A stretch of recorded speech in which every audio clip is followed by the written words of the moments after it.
Hi, everybody. And we are back with Gerard and Michael, the Visual Passion Duo. This is the finale of our Painters on Painters series.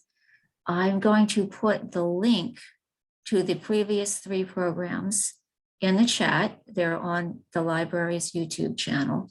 So feel free to comment in the chat if you like. We'll do questions after. You can put your questions in the Q&A.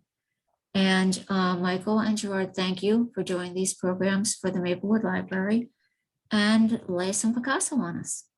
Okay.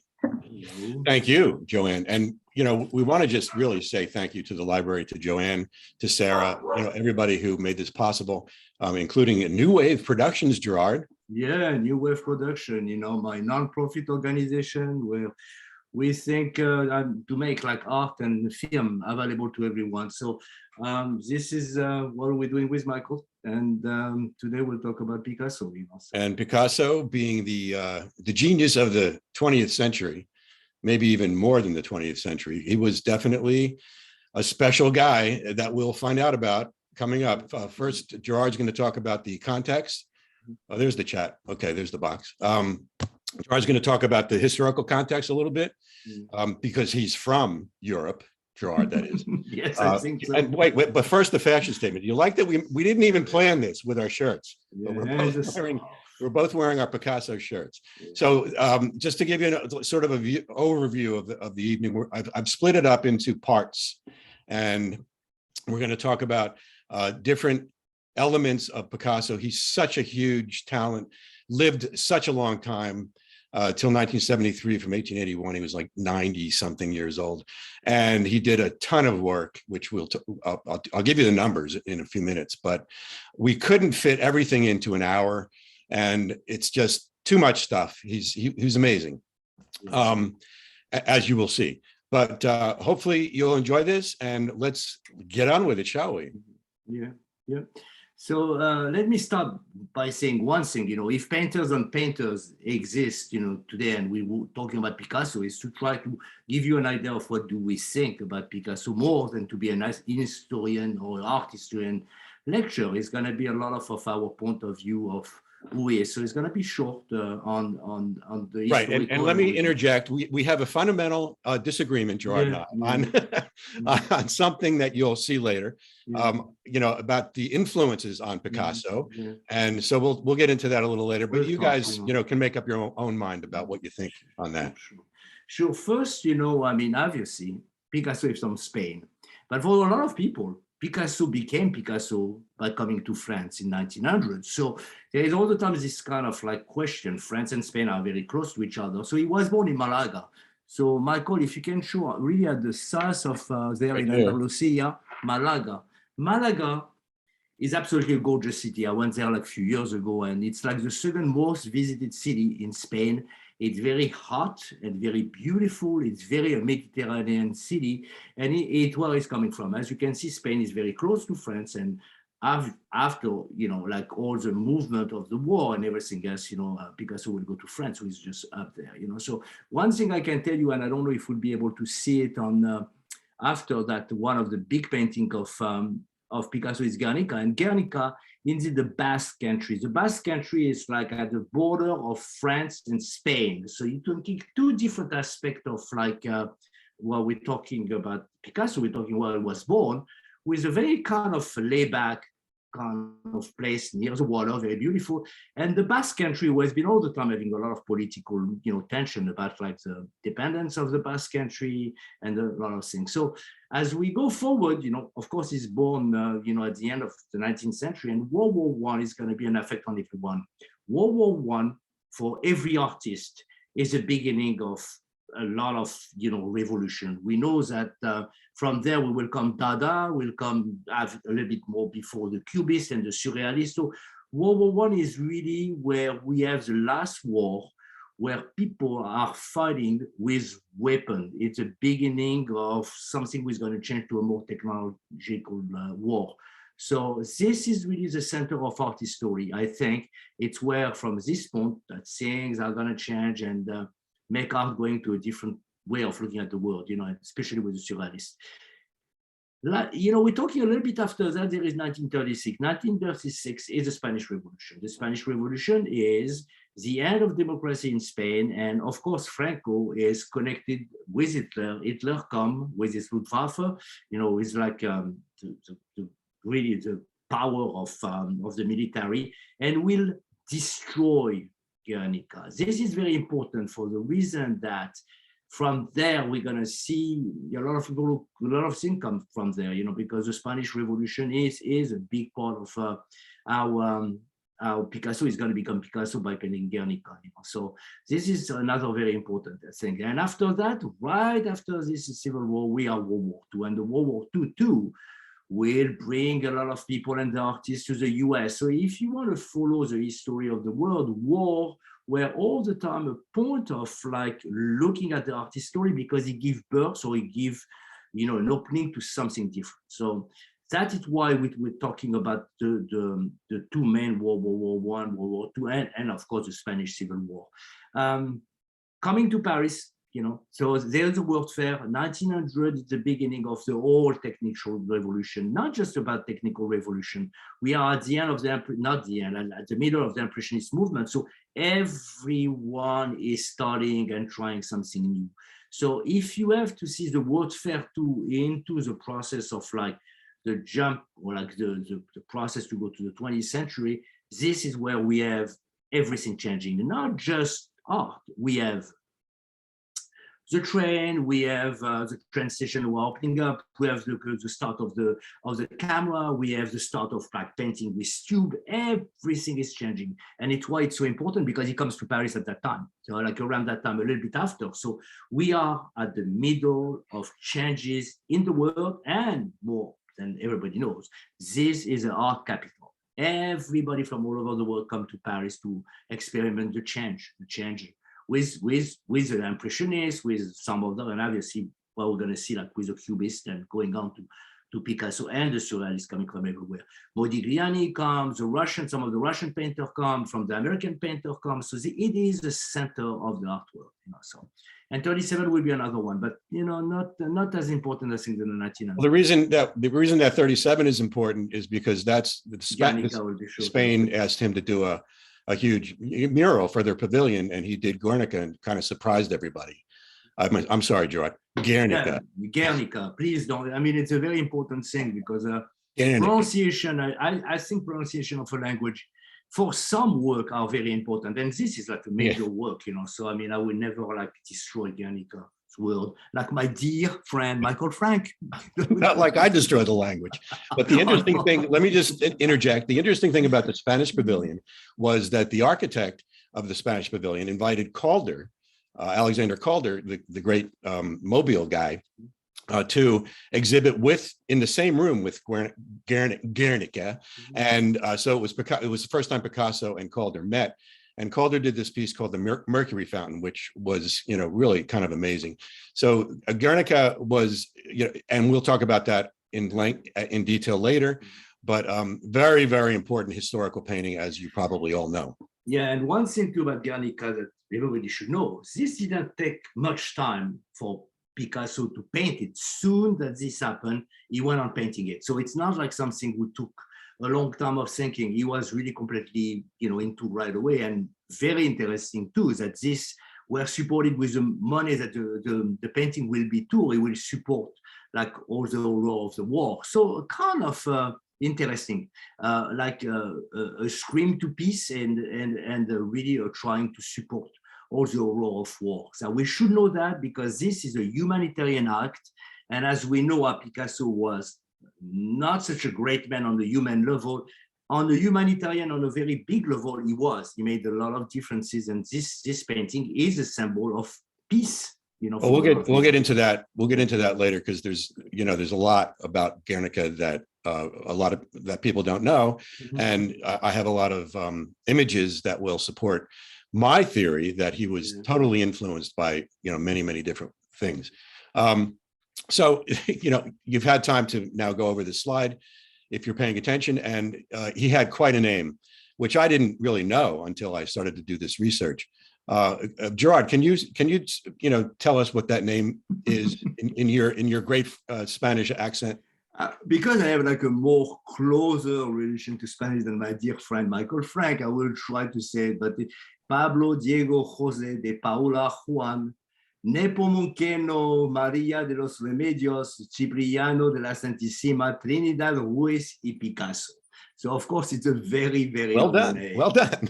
Well, thank So you some very of those much. I'm names sure are that from some of those names are from saints. You know, they were religious, very religious in his upbringing, and some of the names are from his ancestors. So he was born in 1881 in, as Gerard explained, Malaga, Mougins, France. Am I pronouncing that right, Gerard? Mougins. Mougins. Okay, Mougins, France. Is where he died, where he ended his career in his life in his studio, and at 91 years of age from heart failure. Picasso, it should be said, was the kind of guy who thought he would live forever. He thought, I am the closest thing you'll ever get to God, and I'm going to live forever. I'm going to be the first human being to live forever. This is what he believed. Anyway, his work includes, like, it's incredible, 151 that we know of, 108,000 pieces that he did. And think about that, which means he did more than one piece every day, to sort of make up for the time that he stopped painting. And he did stop painting for a few months at a time at various points in his life. One time he did it and started doing sculpture. One time he did it and started doing prints. One time he did and started doing, ceramics. So he was always doing something. And when you look in his eyes, as Gerard pointed out the other day to me, you can see the depth of his genius. Really, I mean, look at his eyes in these pictures. Incredible. Yeah. His granddaughter Diana Widmeyer Picasso, who I met and she lectured at the Metropolitan Museum back in the day. She said he is a man of metamorphosis, a complex person to grasp. So even his family members can't really get a handle on this guy. He was really a really original force of nature. Okay, and one thing you want to add, from the beginning, he was not liked by the people of his family. That is something that is very important. And the dissociation, or like the confrontation or the opposition of being a man of great creativity, of making a change on a humanitarian level, and really not like for the people around him. So very egotistic and very self-centered. And I love these two photographs because one, you see his eyes, the one on the right, you see his eyes are like so much there. And the other one on the left with his sister, Lola, he's got this kind of arrogance already. Always at that age, right? Always. And it's his mother. His mother, made him feel like a king at a very early age. And this great quote down there, So yeah, if you become a soldier, you be a great general, and if you have to become a painter, you have to become the greatest painter in the world, And no problem. So he had problems at birth, the beginning of his life. He had problems. They thought he was stillborn. His uncle, who was a doctor in the delivery room, blew cigar smoke in his face, and he started to cry. So that brought him into life. And of course, Picasso was a very heavy smoker all of his life. He smoked, what were they, Gerard? Gitan? Gitan. Gitan cigarettes. Gitan. And I used to smoke Gitan too for a long time. Oh, you did? Oh, yeah. Many years, I mean, these are very, very, very strong tobacco, So his father was Don Jose, and his last name was Velasco, and obviously Picasso took his mother's last name and became Picasso. His father was a teacher and a painter, but when he realized how talented his son was, he walked in, gave him his brushes. He says, "Okay, you do this from now on. I'm going to give up." But he did actually continue painting and teaching. His sister, this was traumatic for him. His sister, Conchita, died of diphtheria, and she was 7. Picasso was older than her. But after that, the family moved to Barcelona, and then in 1897 moved to Madrid. He attended this prestigious school at a very, very young age because they realized how talented he was. But he was a terrible student, didn't have the patience to sit there and listen to the crap that they were giving him, the classical stuff and all these assignments. So he went out and skipped class and visited and hung out in the Prado and just drew and looked and took everything in. Yeah, but it's very typical of like the very great painter most of the time cannot really stand really their academic, training and wanted to just Right. They don't have the patience for it, because they want to get out there and do stuff. So at 8 years old, he did this painting on the left called Picador, which is a painting in response to his father taking him to the bullfight. And that was like, pretty amazing that he got captured, these faces in the Picador on the horse. And then when he was 11, look at this drawing that he did of a plaster cast. Incredible. Nice picture of him as a young man. Still, his eyes are so dark and wonderful. And then this painting on the right, the First Communion that he did when he was 15 in 1896, was something that his father really encouraged him to do, helped him out with. That is actually a portrait of his father there with the beard. They called his father the Englishman because he looked so much like an English gentleman. And that kind of carried on into something later that I'm going to show you. And the First Communion is really the most, as is used. This is what we show in every book, in every place when we talk about the talent of Picasso, at the very early age. This is really kind of, he had already mastered a lot of the traditional techniques. And he himself, this is his quote: "When I was a child, I could paint like Raphael, and I've spent the rest of my life trying to paint like a child." Yeah. So you can see that as we go through his work. This painting here, the Science and Charity painting from 1896, pretty much the same year as this, that's the First Communion. But this painting was really, really a tour de force for him. He used his father again as the model. And it reminded everybody of this painting by Luke Fildes, who did this painting called The Doctor in 1890. Now, this painting by Sir Luke Fildes, I should say, was all over the place. I mean, in doctors' offices, in hospitals. People loved this work, and prints were made from it. It was just amazing. And so Picasso had to have seen it. And this painting on the left was something that really brought him into the fold at a very young age of these master painters, in these high-level academies. But is this not like really how people start painting, by copying or by getting like to reproduce something that they know most of the time? So, I have. But this is not a copy on the left. This is an influenced painting by the painter. No, but I mean, when you are a young man, Picasso is not Picasso at that time. No, of course he's not developed yet, but he's doing this kind of thing that proves. When I saw this painting in the Picasso retrospective, I had never seen anything like this before. This was back in 84, I think it was. I went with my mom, and I saw this painting and I went, "Oh my God, this guy could really paint," because I had never realized. We know that the technical tool is definitely a great, it's a masterwork, a masterwork. But again, is this what makes a painter?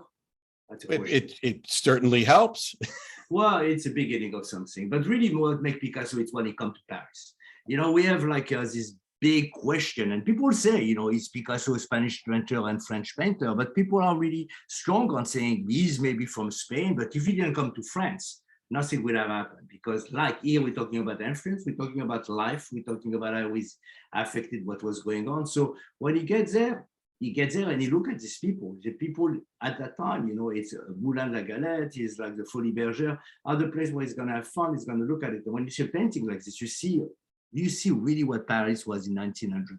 And he's coming from Barcelona, which is where he was hanging out in this place called the Four Cats, which is where he actually had his first solo exhibition. And people, kind of were not crazy about the work. He didn't really sell that much. But when he got to Paris, things really started to change, and he really, you're right, Joe. I mean, he got into the club scene, and he painted this painting called, go ahead, Gerard. Moulin la Galette is really like the Folies Bergère. It's like around Pigalle. Pigalle is a prostitute part of Paris. So when you look at this from a vision from outside, you think, oh, like it looks like it's Paris of like a very high class. No. This is really the place where the nightclub was, where the prostitute was, where Toulouse-Lautrec was, where all the artists was hanging out, and obviously, drinking and dancing. It is a very, very heavy party scene. And even now, if you go to Paris, if you go to Pigalle is still really a center of like the prostitution, the nightlife, and everything else. So and Montmartre was a huge artist enclave, you know, it was like everybody gravitated to Montmartre. Yeah. Montmartre is just on the top of Pigalle. When you go to Pigalle, I mean, just for the people who are interested about Paris, when you go to Pigalle and this, you take a kind of a train, it's called a funiculaire, and you go all the way up to Montmartre. Montmartre is on the top of Paris, on the Sacré-Cœur, and then it was the Bateau Lavoir was, and it where all the people lived, you know, very, very poor too. Let's not forget the artist life there was not, they didn't have any money. They tried to struggle into on the daily. He and Casagemas, Carlos Casagemas, they were very good friends. And they came from Barcelona together to Paris and got a studio together. Casagemas was rejected by his girlfriend, and Picasso then, and he killed himself. And Picasso then hooked up with, you know, Casagemas' girlfriend and had an affair with her. But 1901 was a very, very important year for him. He meets Ambrose Vollard. He gives Picasso his first show. Picasso begins to sell, and then he begins to paint. In, you know, the blue period starts as a result of Casagemas's death, and also as I'll mention later, an abortion that happened as a result of his relationship with Madeleine. Mike, I want to add something about how Casagemas killed himself. You know, we can kill ourselves in many different ways, but he killed himself at the middle of the place where he was trying to see his girlfriend, standing up in front of everyone and blowing his head up with a gun. So we're talking about like a very, you know, very shocking for Picasso. Picasso was like completely destroyed even by what happened, you know. So we're talking about very, very strong effect on how he felt, you know. And like you say, you know, got to blue period right after. Yeah, and it was another encounter for Picasso with death in a big way, you know, since his sister and had that effect on him when he was a kid. But he, in 1904, he meets Fernand Olivier, and that becomes his first serious love affair. Who is an artist too. She's an artist in the Bateau Lavoir too. I learned that, you know, as I was looking at it. Right, and he was still very poor, but this is his first real, you know, deep love affair with a woman, and we're going to get into all the women that not all the women, but a lot of the women who he was involved with. It's pretty incredible. So this is interesting, you know, 15 years to 90 years, 2 self-portraits of the same guy, and look at the transformation. Just a really, you know, interesting, visceral kind of view of what Picasso turned into. Yeah. A couple of early self-portraits. This one in the middle I took live at the Met Museum, and I love that portrait. And even the frame is really cool. But, you know, again, look at what he is seeing in his own face in the early days, 1906, 1907. His eyes are just incredible coming through. In the painting on the left, he's holding a palette, and he's not holding a brush, which is kind of significant. And in the one on the right, it's kind of a precursor to what he gets into with the influence of African art, and what he gets into with the painting Les Demoiselles d'Avignon, which we're going to talk about at length. Yeah. Here it's where we are at a point where Picasso start to become Picasso, because I personally think that the blue period is really very interesting. But when we talk about the Demoiselle, 1906, 1907, it's where we see the great creativity of Picasso. It's what I think. Right. So this is Act 3 already. The women and life, love, and death. Madeleine was the accidental pregnancy that he had. This is a portrait of her. This is not a portrait of her, I'm sorry. This is Fernand on the left. And Madeleine was the beginning of his sort of, you know, affairs with sort of touching on love and romance. She got pregnant accidentally. He wanted her to get an abortion. She did. And he kind of regretted that the rest of his life. But he enters into the blue period here in 1904. In 1904 to 1911, he has a relationship with Fernand Olivier, and he paints 60 portraits of her. And he does Les Demoiselles d'Avignon in 1907, and then goes into the Rose period. And then there's the Primitivism period and the Cubism period. He in 1911 meets Marcel Humbert, which is gets into the Cubist period with the woman with a guitar, who he called Ma Jolie. What does that mean, Gerard? My beautiful or my gorgeous woman or whatever. And so she dies, another encounter with death. She dies in 1915 of tuberculosis. Yeah, tuberculosis, everybody died of tuberculosis at that time. You know, it was like Picasso the did. sickness of the time. You know, but Picasso, it was like, he never got sick. I think we don't hear him getting sick. Oh, he got sick. He got scarlet fever, actually. Yeah, but he get out of this. He's like so involved with your own little world, you know, nothing can happen to him. Right, he thought he was invincible. Life, you know. He thought he was invincible. You know, So sure. this woman, Olga Koklova, and this is an amazing, although unfinished painting of her. They were married in 1918. She was 26 and he was 36. He had a thing for younger women, obviously, as you'll see. In 28, she filed for divorce, but he wouldn't give her a divorce because he didn't want her to get half of his painting collection. Yeah. It wasn't so much the money, although he was kind of a cheapskate. And he used money to punish people, but they had a son together, and their son's name is Paolo, and we'll see him coming, up in various paintings, various ways. Yeah. But he had this love affair with Marie Therese starting in 27. Before he left Olga, she found out about it. She was 17, and by this time he was 45.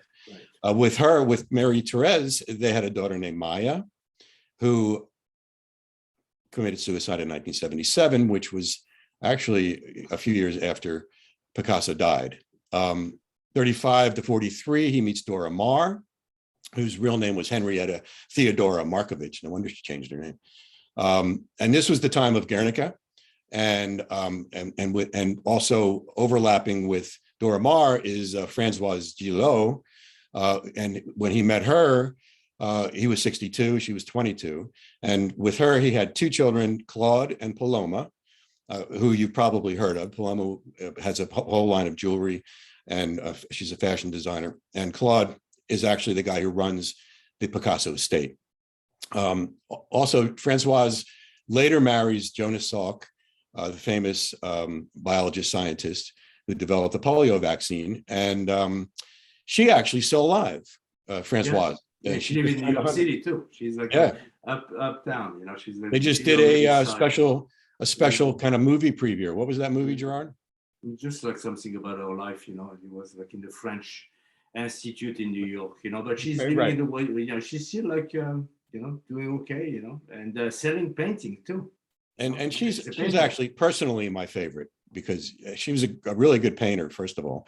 And yeah, still, her work is being now kind of championed and seen by more people, but she's amazing. She wrote a book called My Life with Picasso. And there's a great movie called Surviving Picasso with, what's his name, Gerard? Anthony Hopkins? Yeah, Anthony Hopkins. Plays Picasso, does a great job. It's certainly one of the only film who is worth to watch on the life of Picasso, because it tried really to get into like his psychic and not trying to make him look at something like with like just a talent or extraordinary person, but how he was inside. And he was a very, very complex person, because in one way, like I was saying, he had this vision of idea of humanity, but in his personal life, none of this woman had anything very good to say about him, because he was very abusive and very controlling. His son Paolo, to come back to whatever you're saying in one thing, after he just left Olga, never had him in anything and was really taking him as a slave with his money. So his son used to come, and it was all this idea of like, what can you do, to be a better painter or better like person for me, and very holding all these people as hostages. It's what Picasso was in his private life. The way that Françoise put it was that he was a catastrophe that I didn't want to avoid. Yeah. So she saw something in him that pulled her in, and he kind of, drank her up. I mean, it was, and destroyed her in the end. Yeah. And he was like, she left him. So she was like one of the only women who had the guts to stand up to him. Yeah, but all this idea of the new things were attractive, takes the new things, consume it in one way and go to somewhere else. There was never really a stability. Really his only passion, even if we say about woman was passion, His painting was his passion because he painted all his life at any cost, and women came through his life. He never really held on to any of them as, forever. He was all the time for a short period of time where he had something to do with them, and he was going And the somewhere else. reason, the reason is what you said. His passion was his work. He had to work his all work. the time, and he Absolutely. would use them and Absolutely. then throw them away. And But, one of the horrible quotes that everybody talks about, although Francois said it was just something he said offhand, is that women, there are two types of women. One is a doormat, and one is a queen. Yeah. So Yeah. going on, Jacqueline Roque was the woman he met in 1953, and then she stayed with him until the end of his life. He did 70 portraits of her, and she ended up shooting herself in 1986 because she was so depressed. Yeah. You had none of these stories came to something positive. All of them were very negative because he manipulates them. He tried to do something and never really got involved in an intimate, really relationship like from himself. Everything was painting before everything. I think probably the healthiest relationship was this woman, Sylvette David, because all she did was pose for him, and she loved him like a father figure, and he did a whole series of paintings on her called The Ponytail, dubbed by Gertrude Stein, who we'll mention later, the Ponytail period. So let's talk a little bit about the periods, Act 4 periods of Picasso, his many, many styles. The blue period, this is a self-portrait of him on the left. The blind man with the piece of bread here. There was originally actually a dog on the table here. They've done some x-rays and found that. I thought that was interesting. And then the man, the old man playing the guitar. I mean, he went through a series of depression here. And what people would ask him, why are you making these paintings that are so down? And why are you so, blue? And he would shrug it off and say, because all I have is blue paint. I can't afford anything else. Yeah. And you know what? Even so, something was important about Picasso. He was not greatly aware of his psychology. He was a bore. And we'll talk about when we see Guernica. He was a bore. He was somebody who lived life with passion, who were taking things and just throw everything out. He was very self-centered. But we cannot say that he was a child from Sigmund Freud, because Freud was starting with 1900 with his psychoanalysis, not like the surrealist. He was not an intellectual guy. He was like somebody who lived passion, who loved life, and even with his emotion, he read a lot. He did a lot of reading. And he also appreciated, in his women, he appreciated the intellectual side of the women who he met, like Dora Maar. He loved her for her intellect, for her conversation, and then for her photographs. Francoise he loved because she was also a painter and they had something in common they could talk about. But in the end, you're right. I mean, he just kind of he used them and threw them away. And nothing about awareness of psychological. We're not when we talk about who will talk about the surrealists were people who were really interested by their psychic. He was like, I am a painter, I'm going to paint and I'm going to put everything out there. Live his life very fully too, obviously. Right. It's like Picasso would say, it's not complicated. I just want to paint. I just want to do my work. That's what it is. And you're here to support me. Whatever not an is. Intellectual. And I mean, Cacejamas had a very big impact on him, on this book. Yeah. Cacejamas really just. And this is the painting on the left, The Burial of Casagemas, 1901. Very much influenced, I think, by El Greco. Yes, this you can see see the El Greco here on that. I will not discuss this with you because this is obviously a very strong El Greco. When we get to this, we'll talk about it. But El Greco is definitely very strong. And I think he's still not, it's coming up. He's still a young painter trying to find his way, what I see. I see that he's like in the process, Yeah, and he's also still wanting to express the common man and get into the way people live as opposed to the idealism. By the way, this is Casagemas here in this painting, and this is a madam on the right who was half blind. So he gets into the Rose period. Rose period, I think, was really hooked into, in a big way, the circus. Picasso lived near the circus, and he would attend it all the time.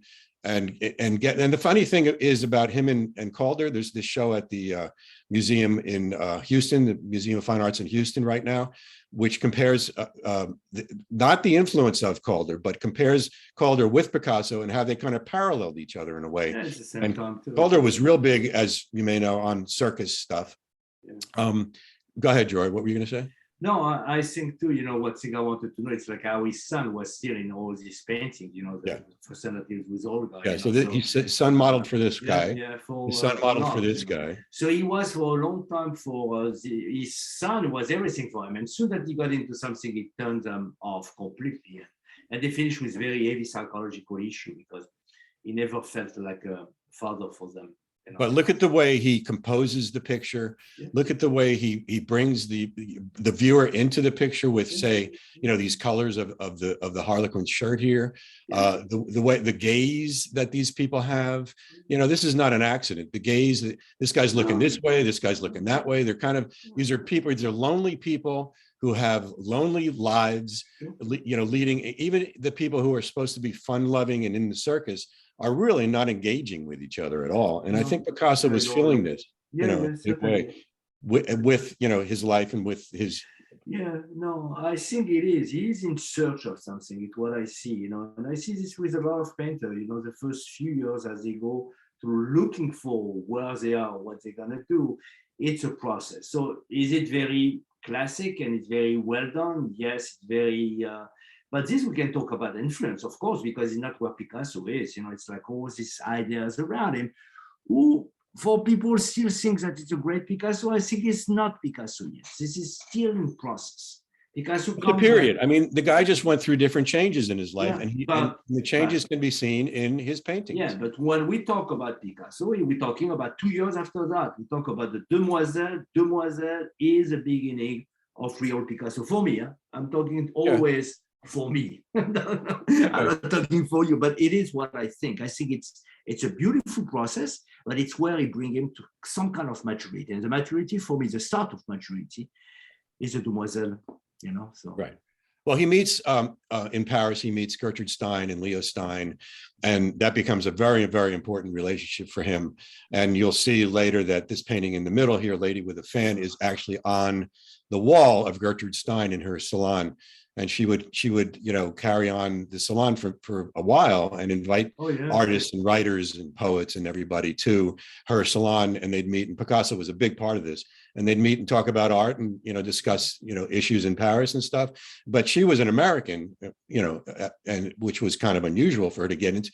But she collected a lot of great art and brought artists together. So here she is on the left. That's the portrait of Gertrude, and Picasso in his studio. You can see some, African sculptures in the back, some Iberian influence. And these three pictures down here, I wanted to put in because this is an original Iberian sculpture, very, very old. This is a mask that definitely influenced him, even with those, you'll see in the Demoiselles, you'll see this kind of hatching going on. And this is an early study for Demoiselles d'Avignon. Yeah.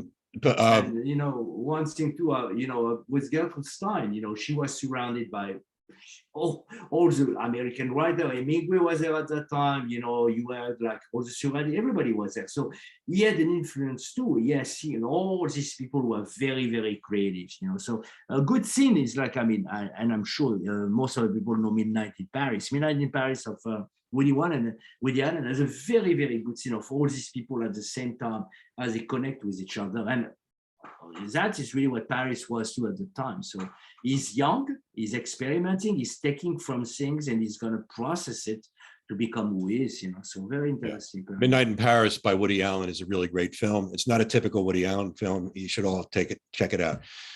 One thing I just wanted to tell you is a quick story about Gertrude Stein in this painting. He scraped this painting, the face of her off many, many times and decided to get a little bit of a, African mask type of thing there for her face. And when she said it, when she saw this painting, she said, but it doesn't look like me, Pablo. And he said, don't worry, Gertrude, it will. And that, turned out to be true. So here she is in her salon, sitting down on her couch on the right, and you can see her portrait hanging in her salon on the right there. And there's that painting where I have this big arrow pointing, Lady with the Fan, that I showed you earlier. This is a Matisse over here. This is another early Picasso, the young girl with a flower basket. Gerard, you want to say the French title? Of that? Fillette à corbeille fleurie, but it's what it is. Like it's a young Right. girl with a basket, you know. I mean, And over here in the corner, and I'll show you another picture, better picture of this, but in the corner hanging was one of the first Matisse paintings that Gertrude and Leo bought. And this is the painting that Picasso, that is said that Picasso responded to when he did Demoiselles d'Avignon, which we're going to talk about in a minute. And here's that painting. Here's the Matisse, Bonheur de vivre. bonheur de vivre. Thank you. You know, what a catastrophe you are. I never took French. I took Spanish. You're so lucky to have me, you know, here, right? But, so I wanted to real quickly I threw all these images on this one slide, but I wanted to quickly go through the tradition, the avant-garde, which is Act 5 now, the avant-garde tradition of the female nude, which really in the beginning of time, you know. changed after Picasso, because once he did Les Demoiselles, it was like, whoa, what the hell's going on here? But you can see, you know, the first painting by Giorgione back in, you know, the early 16th century. I mean, this is what people wanted to hang. I mean, the royalty, the guys who were running things, they wanted to hang these kinds of pictures in their bedrooms. Yeah, it was like old nude or Christianity, and it's one or the other, or war, it's like one or the other, you know. So Right. very limited on subject. So you can see that, like, the tradition goes from, you know, the 16th century. Here's a Goya, and Picasso was really into Goya. Goya being another Spanish artist, you know, earlier. And this was very controversial. This painting, the Maha. And then Manet takes off on that, you know, in the late 19th century and does the Olympia painting. This is the most revolutionary painting in the late 1860 was made. You know, this was really a revolutionary painting because Manet was not afraid. And of course, Olympia is a prostitute. We have to know that, you know, that is really very important, that he was not afraid to just represent a woman, just like a woman, but he has to have some kind of social connection connected with it. So very, very essential. So he take whatever Giorgione does, you know, money, and it changes as a woman, not being like this pure, beautiful, you know, kind of perfect person, but being a prostitute and with a black servant. So this was really very, and it's really connected with Déjeuner sur l'herbe in 1862. So we are like a very strong, rebellious aspect of the nude in that time. And it's 1862, you know, so it's coming after that. Look at for a moment the comparison between the Velázquez and the Picasso sketch for Demoiselles. You can't say that wasn't an influence. No, everything is influence. No, not everything. Let me tell you one thing. The naked woman pose is like a, you know, subject of criticism for like hundreds of years. It's what do you do with it? What do you do with a painting who is making a change? And what does he do? He breaks all the lines. So when we can talk about the Demoiselle, we will see this is breaking everything.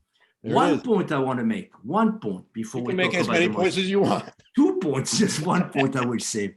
Let's not forget that the interest for Africa is coming from not a long time ago, you know, like in 1900, a name called Sigmund Freud talk about the psychology of like the the African tribe, and that is starting already. Of course, there is all these people going and looking at, but like the psychology of like our society is built on totem and taboo is like one of the big things. Everyone is amazed about what he say and about how, you know, the psychoanalysis is coming in. Even so, Picasso is not really interesting so much about psychoanalysis, a little bit too intellectual for him. It is influence. So that for me is a great influence. Freud is coming very strongly into this. But you know, what we're not going to talk about is surrealism, which Freud was. No. But really, I'm telling you, because 1900 was the first, you know, lesson of psychoanalysis. This has an effect on all the painter, because we're not looking at outside, we're looking at inside. We're looking at symbols and what it is, you know. I mean, especially about the prostitution. And they love prostitute. Remember, let's not, you know, they had a lot of respect for prostitution. Both of these artists, you know, they live with them. Yeah, but they didn't have enough respect for it to like this painting. And what happened was when Picasso painted this painting, Demoiselles d'Avignon, there was almost a rebellion, and even from his friends, from his friends George Braque, from his friends Andre Drouin, from everybody who went to the salon with Gertrude Stein, they hated this painting. Yeah, because it's a break from everything that they have been seeing before, but this is really it's a total break from all of this. Look, I mean, Matisse, this painting in the center, the Blue Nude by Matisse was a break, but Picasso took it a step further. This is a great revolution. 1907, Demoiselles d'Avignon is certainly for me, and I always talk for me, like that one of the most revolutionary painting in the art history, because he breaks away with everything, paint in a very different way, the subject is different, the idea, the corner, the perspective, everything makes you into another world. And like you were saying, when Braque comes in the studio, he says, what's going on with you? Did you lose your mind? But he's there and he's going to stay with it. That is what too, instead of saying, okay, maybe, no, he's going to stay with it, and he's going to go and get all this criticizing for everything, but he's going to stay with it. And this is what it is. Picasso is the beginning of real Picasso, for me anyway. 1907. Well, I mean, this is what put him, but the truth of this painting, the unfortunate truth perhaps, is that it stayed in his studio facing the wall for years, and it wasn't publicly displayed until 1916. So that's like a lot of work too, a lot of time to let people, sort of chew on this. Well, Mike, you know that people, even when they see, like a surrealist painting of today, in 100 years after anything else, they are still shocked. People are still shocked by. They were still shocked in 1916 when they saw this. And this too shocked people. Yeah. But if we go to the MoMA, and we have been watching in the MoMA, people are shocked by this painting. And it's like more than 100 years ago. So great painter breaks rules, and this is one of them. So we got to keep moving because it's already almost 10 to 8. But I wanted to point out, just a couple of things with this painting. This was one of the first sketches he did. He did really many sketches for the Demoiselles, because he really wanted to study it and investigate and research. This original sketch had a medical student with different things. There was another sketch with the medical student with a skull or a mask. Art historians aren't really sure what it was. And then the sailor who was there, to in the brothel to, have a good time. But the medical student being there had a whole nother twist to it, that he decided to take men out of it completely and just have the women confronting us, looking out at us, these two women in the middle, looking out at us in a kind of very suggestive way. And then the body, the figure on the right facing us, but her body is facing the other direction. You know what? A very Cubist thing to do. One thing I can add before we go forward, because we don't have much time, is like to say, the interest of a painter is what he finished at the end. The process is interesting, but we are all going to up and down, but what it is at the end. And even so, we see the process of how he studies and everything else. This is what comes at the end, and this is what Picasso is. So and the age-old question of, when do you, I mean, I've been asked this question so many times, when do you know when a painting is finished? Well, in this case, he had no problem. He knew it. That's what it is. Picasso would answer that question. And another example of Picasso's wit, I guess, is he would say that a painting's never finished. You can always work on it, but at some point you got to say, that's enough. But this is what the difference with a genius. Picasso was a genius as a painter. So he knew, even so everybody was criticizing what he was doing, he was his own way. And that is what makes a painter powerful, when they find their own voice. This is the first time. And he's still very young when he does it. Very, very young. It's a beginning of a work who is going to be looking at Picasso. And, that's what he's always tapping into a tradition, something that we will all recognize. I think that the whole work is not to show this, it's to show how he break from that. That is what I say. Well, this is how he broke. This is how he broke from it. But this is what makes the genius. What makes the genius is not to see how he's influenced, but how he broke away from that. And, but he did have influences, and El Greco was certainly one of them. When I see this, I don't really care. Okay, we'll move on. So we'll go, These are some of the reactions. We like to make some really kind of like, we are very, we love to do that, fighting on the screen. Matisse called them hideous whores, Yeah, the yeah, women in the painting. yeah, Brock said it was like, you're drinking gasoline and spitting fire. yeah. Duran said, one day we shall find Pablo has hanged himself behind this great canvas. Yeah. And one of the publications in Paris, Les Cris de Paris, this is my favorite, they had piggish faces with eyes wandering negligently above their ears. Yeah. So it wasn't accepted. No, That's for sure. no. But what great painting was accepted right away? I don't think Yeah. many. Well, that, in history, the true test of a great painting is, maybe that it wasn't acceped. Let me look at this always, shot, right? always. Yeah. It's breaking the rules and trying to find a different way to bring art at another level who make you a great painter. So, otherwise, it's who cares, I wanted to bring in George Brock here on the lower left, who did this painting above him called Fruit Dish and Glass, 1912. There's Picasso's eyes again. I found a picture, just blew me away. And then later, you talk about the influence of Picasso on later work. 1992, this is Mark Tansey, who has such a great sense of humor. And because Picasso and Brock thought of themselves as Orville and Wilbur Wright, he did this painting with a kind of assemblage air flying machine with paint on the ground, and Brock is over there running alongside while Picasso gets the ride in the airplane. And on the right here, this is the beginning of synthetic cubism. As you know, there's analytic and synthetic, and I'm sorry, this is analytic on the right. This is a portrait of his dealer, one of his dealers, Henry Kahnweiler, who was really, stayed with Picasso for a long time. Picasso referred to his relationship with Brock, and it was a real, it was not a collaboration like me and Gerard, where we kind of paint together on a painting, but they would do separate Cubist paintings and then bring them to each other for their critical analysis. I think it's the closest relationship that he had with another painter ever. They were very close to each, and like you say, they judge, they help each other, and they were very connected. So kind of extraordinary, because he's like such a one man knows everything. He was like so centered on himself. That's kind of interesting. So this is a portrait of Villard on the left, the three musicians. So here you can see a real chronology, sort of analytic on the left, synthetic in the center, and then I wanted to throw in Juan Gris here, because I think Juan Gris and George Brock were really fantastic artists. In fact, I think Brock was a better Cubist than Picasso. Can I say something? In many ways. And then, he gets to assemblage, which we know lasted, through into Rauschenberg. These assemblages that Picasso started doing were really, really incredible, really beautiful things. Michael, something about your Spanish. Juan Gris. Juan Gris. Yeah. Okay. Thank you. This is we got to move on. This is Act 4, Act 6. That's super important. This is what Guernica looked like after the bombing. And what I found out was that this was not even a bombing that meant anything. It was like a practice run to see how much devastation these guys could do.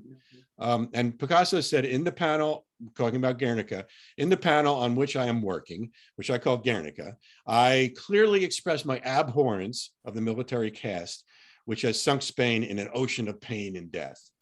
So that kind of visceral reaction to this. There was nothing left from the town.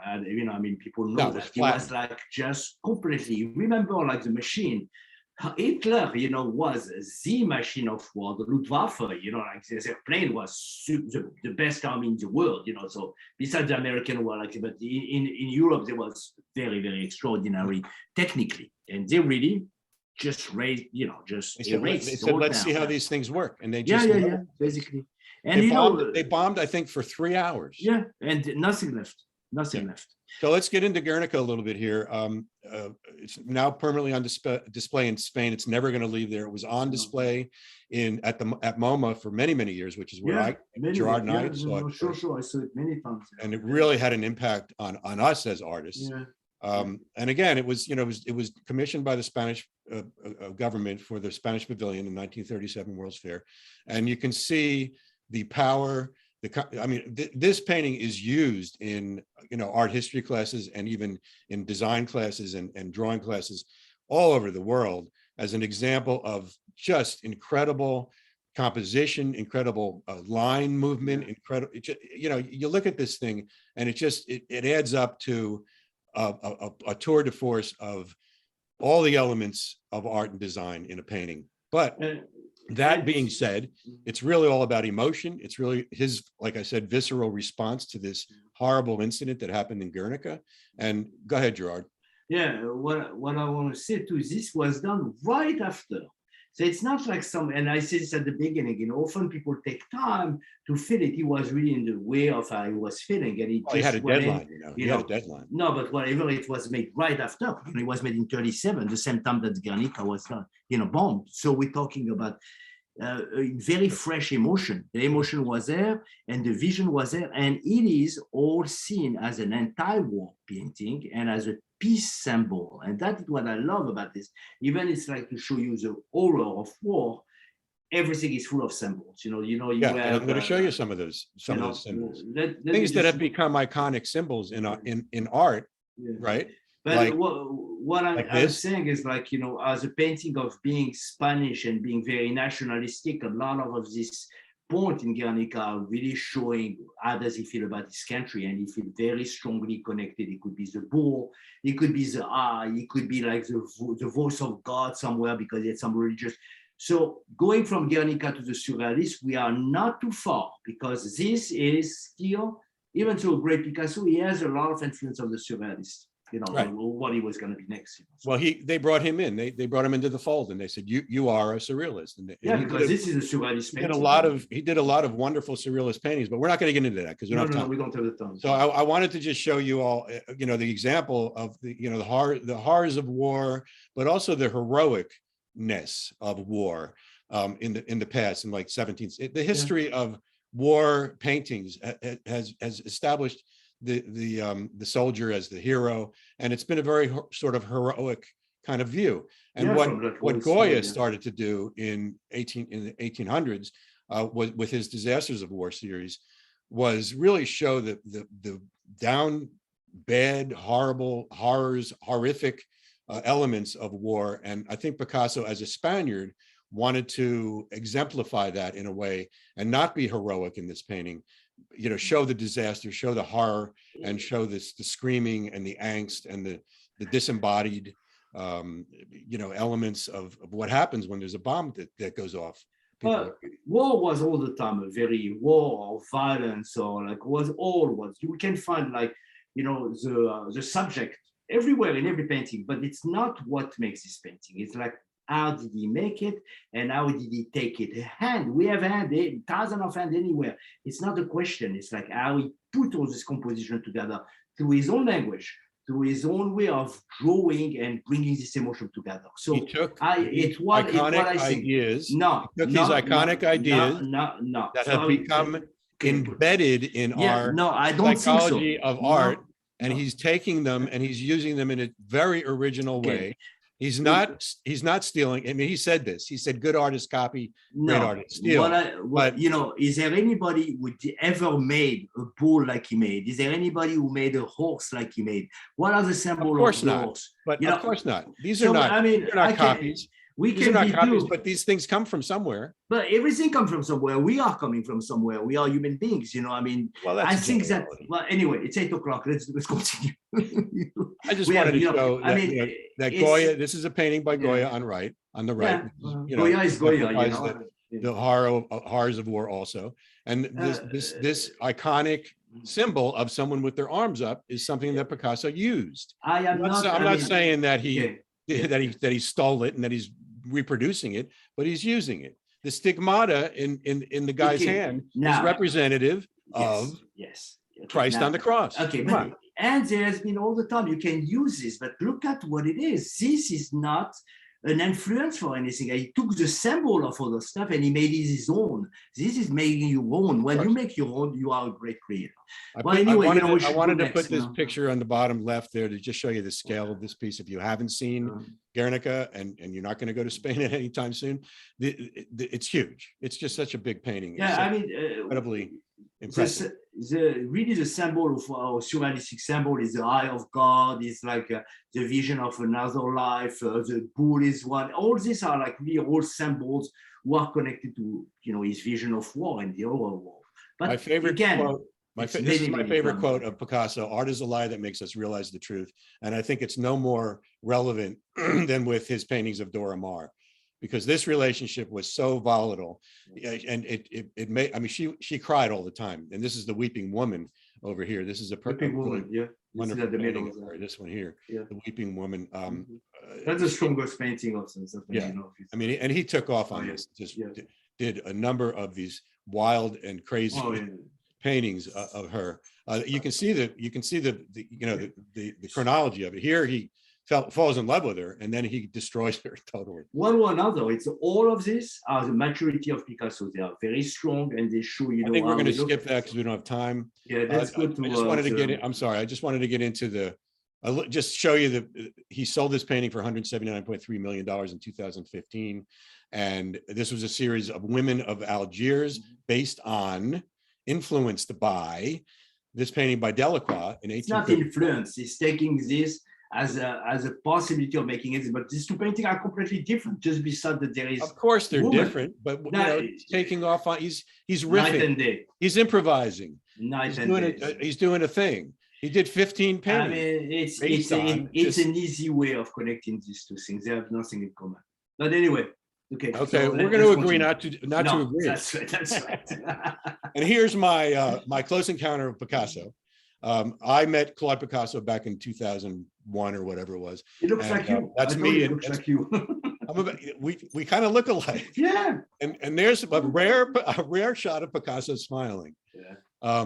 But I wanted to end with this short video that Larry Strong, my dear friend and brother Larry Strong, sent me, and it just kind of sums it up. Yeah. You know, here's Picasso. You we didn't call him an asshole during this talk, but he certainly was in the eyes of many people. And talk to about before. But nobody would ever call him that. Mike, before we stop with this, just stop 1 second. I just want to mention the movie of Henri-Georges Clouzot in 1955, or Picasso painting. We didn't have the time to show it to you, but if you go on YouTube, it's called The Mystère Picasso. It's one of the best movie made on a painter paint life. And please go to see it, because it's like, it shows you what a great artist he is. If you do get a chance to see that, just pay attention to Picasso's line, how he makes a line. And his additions and subtractions. It's just a beautiful thing. Anyway, this is a fun little video. Yes. It's only like 3 minutes, and let's watch it. Yeah.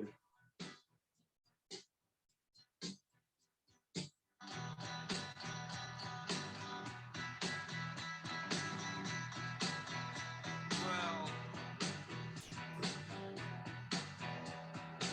some people try to pick up girls and get called asshole. This never happened to Pablo Picasso. He could walk down your street, girls could not resist the stare, and so Pablo Picasso was never called an asshole. I love this.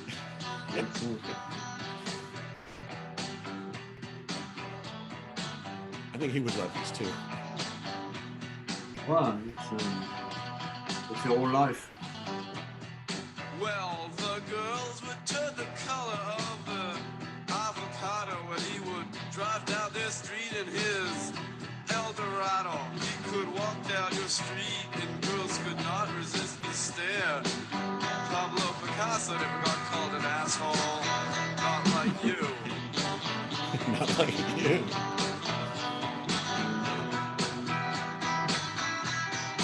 One of his many guitar paintings. All right. Well, he was only 5'3", but girls could not resist the stare. Pablo Picasso never got called an asshole. Not in New York. He never came to the United States, by the way. So look at his line here. Look at how he just throws it around. And then he's going to start taking away in a second with his finger. Boom.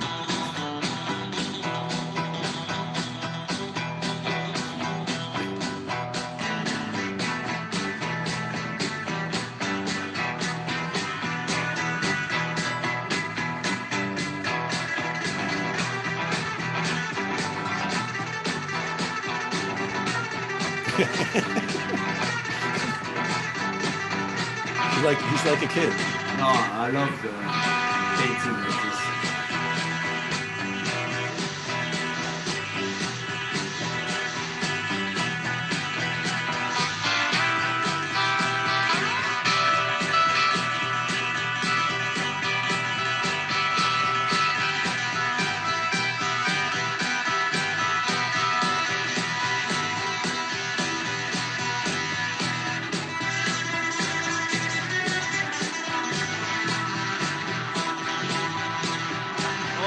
There's a surrealist picture that he did.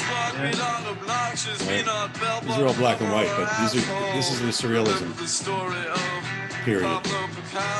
Ansap and all the sculptors of the time. Not resist the stare. Pablo Picasso was never called an asshole. All right, this is it.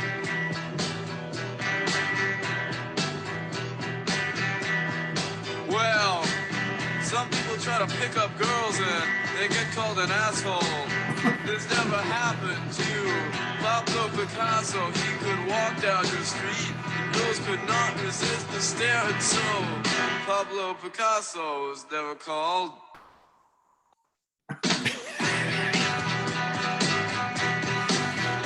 That's great. Marie Therese.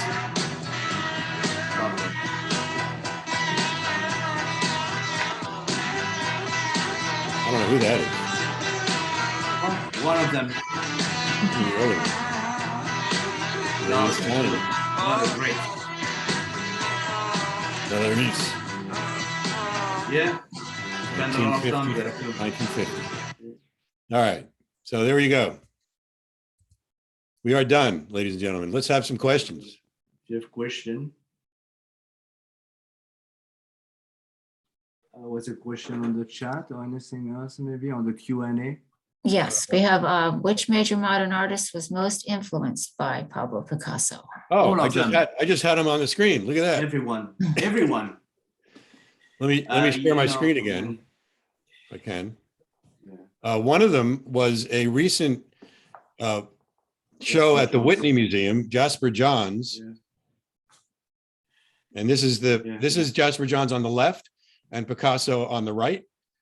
So you can see, I mean, definite influence there, right? No, but you know what? I think he influenced everyone from the time that he taken this structure, you know, any kind of like portrait to put it in a different level. I think he's one of the main person who is going to bring even to the abstract expressionists. I think he has like the beginning of destructuration. So whoever you can say, I can say Picasso. I think that Picasso influenced everyone, even Mark Roscoe, I will go, even like the conceptual artist, even Duchamp, anything who is going into like, I go against something and I re-question it, he did. So if we do look at the influence like this, yes, this look, but it's much more than that. Much more than that. He re-question what is a reproduction of reality on a canvas, and he destructure everything. Yeah, really unbelievable. I mean, he even influenced me. you know, he influenced everyone. Everybody who is doing something abstract.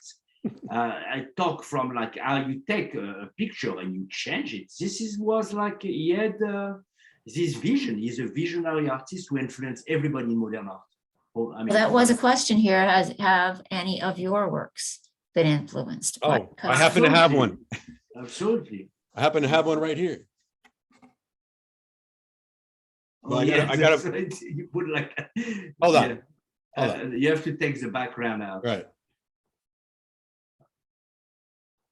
Okay. Yeah. There's my Picasso. This is one Michael Frank. It's not me. It's not me. Michael Frank. So I took the Casagamas guy and you know, the blue period painting, and I combined it with a Duccio there on the left and put it into a collage landscape and had some fun with it. So thank you for that question. I happen to have this here because I was just taking a picture of it the other night. I bet I know who asked that question though. Yeah. But anything of abstract painting is influenced by Picasso. So on the long run, over time, everybody who's an abstract painter today is influenced by Picasso because of the beginning of destructuring the form to go into something really who has no limit, you know. So that will be what I answer. I think everyone is. Continue to put your questions in the chat if you have, in the Q&A, if you have any. Michael, wasn't there a relative of Picasso who had a show at 1978 a few years back? Yeah, yes, a Spanish artist, Carlos Picasso, I think his name was. Mhm. And he was from Cuba. Was he related? How was he related to him? Is he was like a family? No. Yeah, he was like a grandnephew or something. I'm not Yeah. sure. Yeah. I mean, we don't have the time to talk about his private life, but he has been such a catastrophe. I saw not long ago like a TV show on her granddaughter where he talks about what he has been doing. It was really, he's a very nasty human being, very self-centered. And the question we wanted to raise with Michael is like, is it important for an artist to be a great creator and still supporting him, even so he's a really horrible human being, is abusive, or do we just separate creativity and human being? And this has been a huge question about writers, or even about Roman Polanski, or anyone, or Woody Allen, anyone who's like, what do we do? Do we connect the artist and the personal life of somebody? Do we separate them and we still support them by looking at their work and buying their whatever they're doing? That's the big question. And Yeah, there are a lot of examples of Yeah. nasty. I mean, Sure. Degas was an anti-Semite.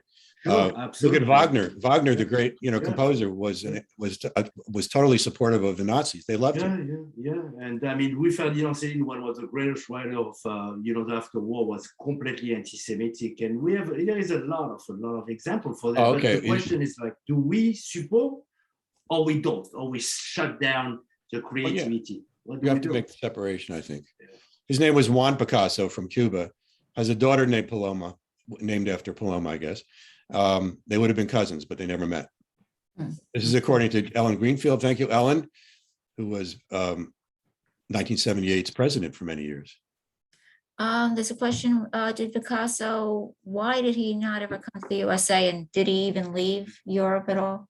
No, didn't leave Europe. I have a very good story about this, Michael, and I will say this. When the German, he was like, obviously an abstract painting. For the German, he was the worst painter in the world because he was destructive. They hated him. Yeah. Yes, they hated him. It's like the painter of what they like. They like really the classical painter. So they used to be on his case all the time, but he was such a charismatic person. Everybody was like afraid of it because he was like, nobody could do anything. People came to buy painting in Paris during the occupation. And there is this German who came and they really wanted to get him somehow. And they were going every time. And they go to his place and they see a study of Guernica, somewhere, it was like just a few years after because Paris got invaded, occupied in 1940. And the Germans said to him, they say, did you do this? And he said, I did not do it, you did it.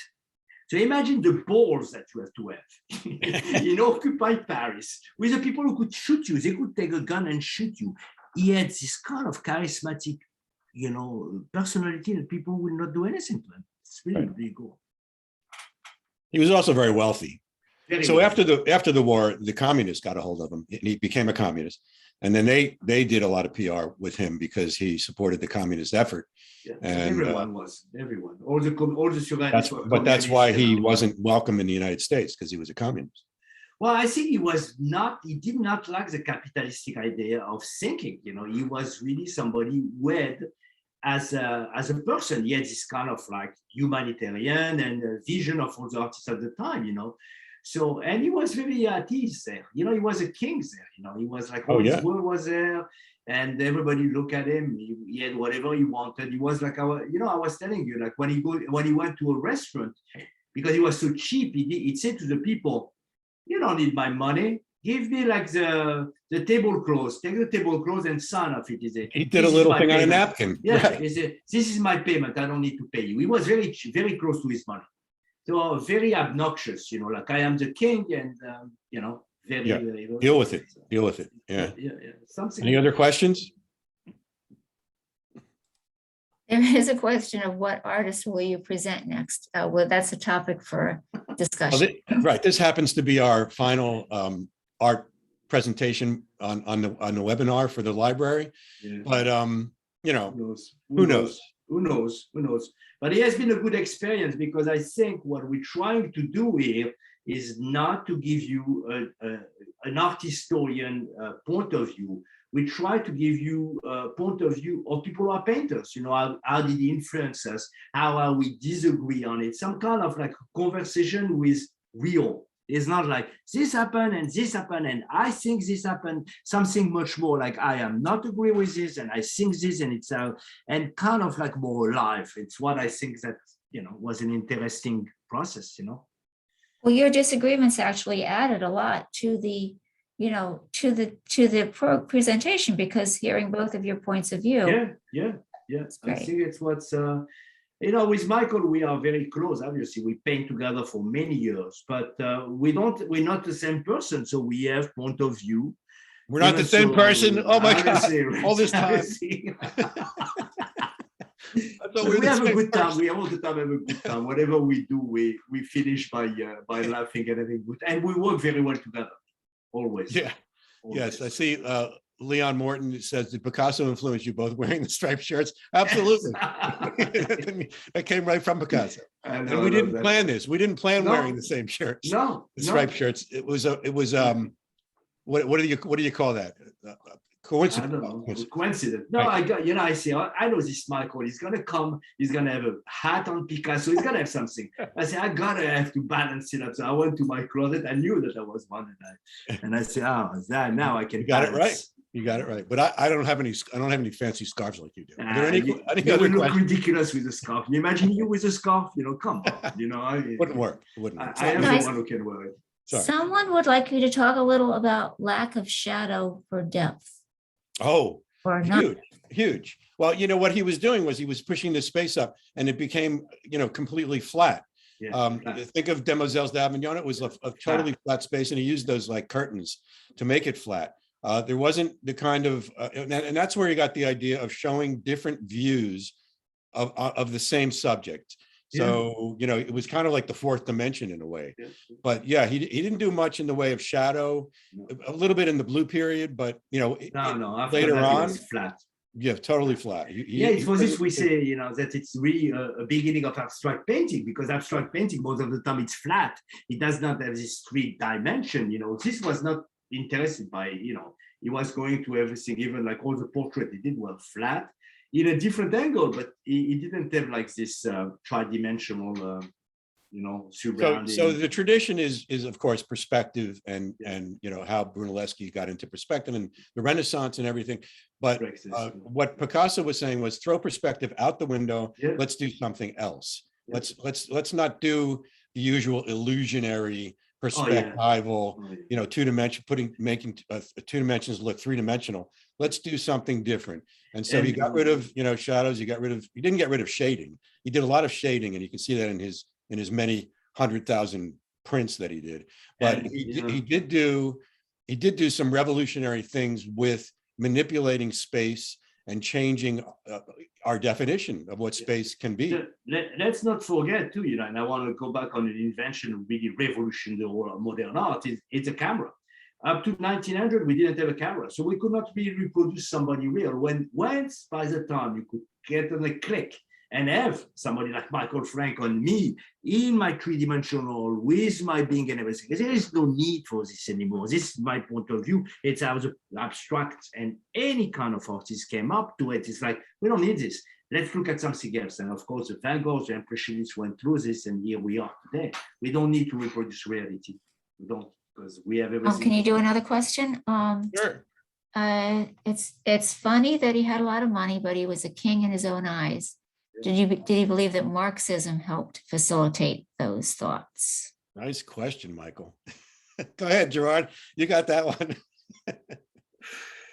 You know, I mean, remember, I think that I compare him to very interesting thing to Orson Welles. Why do I do this? Orson Welles, at 27 years old, like in a Picasso made Citizen Kane, with not knowing anything about film, but Orson Welles, exactly like Picasso, he had a mother who used to tell him from a very, very young age, you're the best that God can make, you're the best. Picasso grew up with this idea he was the best, he was the best, he was his best. So when he came up, there was not even a doubt that he was a king. So all his ego was like pushed to this level. And I think it's what makes a lot of, his attitude of being so self-centered. And even he had money, he manipulated everything. He was a king in his own ways, He thought he was above it all, and he was superhuman. He was like a superhero in his own mind. And in a lot of people's, a lot of people treated him that way. Everywhere he went, he was the star. And he was the center of attention. There is a very good story for you to know too. When the museum came to buy his painting, because he knew that he could get whatever he wanted. So when they gave him 500 francs, was this big kind of bill. It was like a round with like a kind of image on it, and he said to the people, this 500 francs is gonna cost 1,000 francs. Let me draw in it. So he drew it a bit. He says, "This now it's 1,000 francs." So it's like how crazy he was. He felt that he was like most powerful, the most valuable, and he was certainly at the time. He was. Yeah. So I think he comes from his childhood and his talent, because he has been really pushed up as king of everything. So.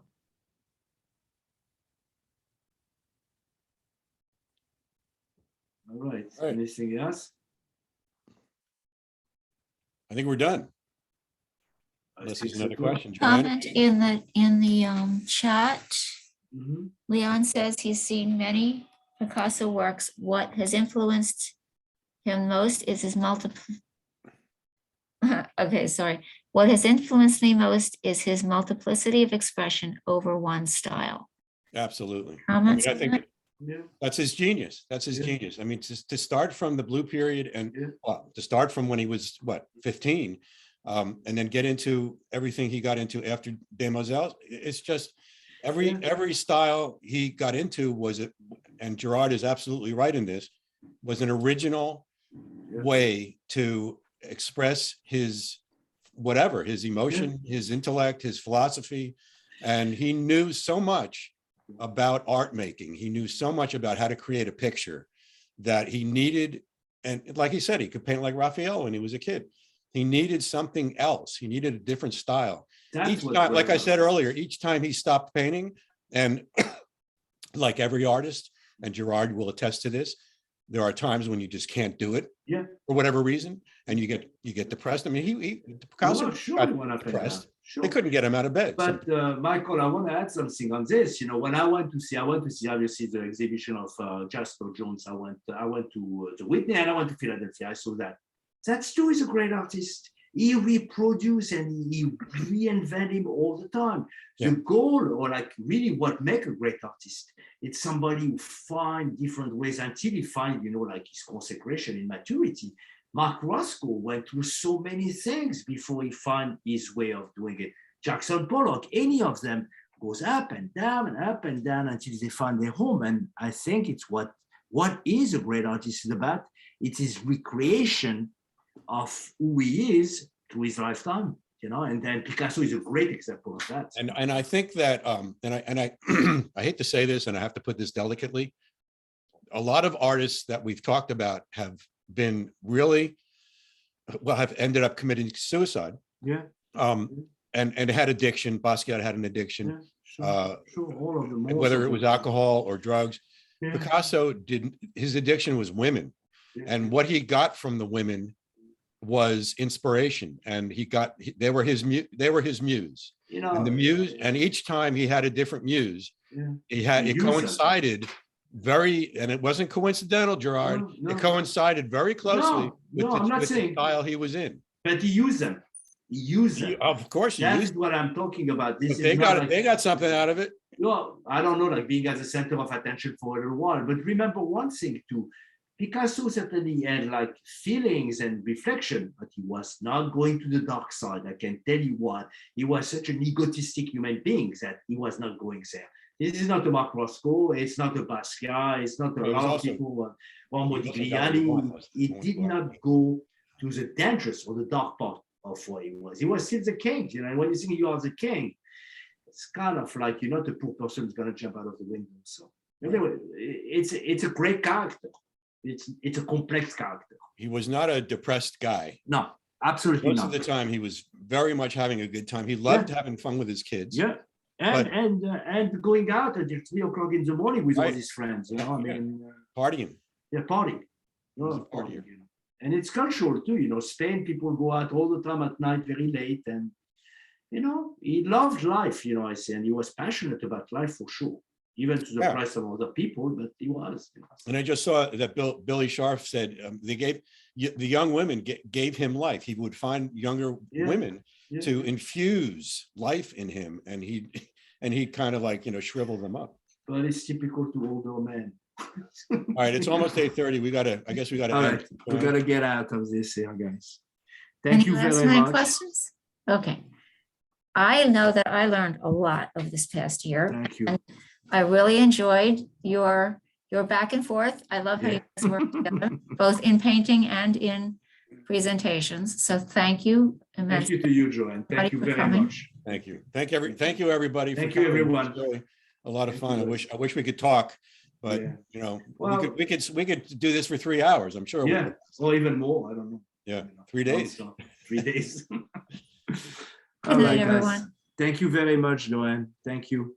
We'll let you know if we're doing any more next year. Have a Thanks, happy Jeff. New Year and a great holiday, everybody. Okay, all right. Bye-bye, guys. Bye.